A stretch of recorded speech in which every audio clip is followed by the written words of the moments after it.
ફક્ત બાળકો માટે.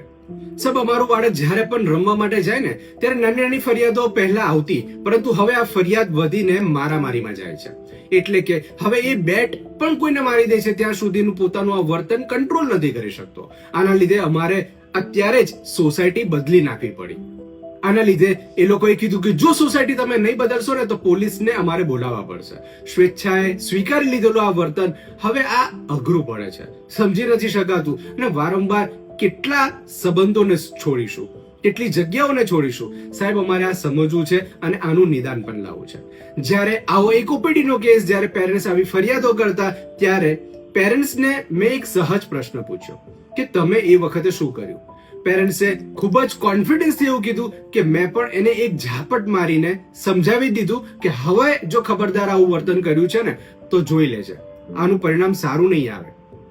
મારે આ પેરેન્ટ્સોને એટલું જ કહેવું છે કે આનું વર્તન સામાન્ય તો નથી જ. કોઈને બેટ કે કોઈને મારી દેવું એ આક્રમક વર્તન ખરેખર સોસાયટી સમાજ માટે તો ભયંકર સાબિત થતું હોય છે.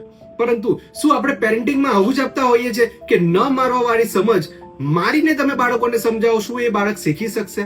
આની જગ્યા પર શું થઈ શકવું જોઈતું હતું કે આની સાથેનું હેલ્ધી કોમ્યુનિકેશન, એને સમજાવવું જરૂરી હતું કે કોઈને મારીએ ત્યારે એ વ્યક્તિ શું ફીલ કરી શકે, જેને રોલ પ્લે કહેવાય. હું તને મારું તો તને શું ફીલ થાય?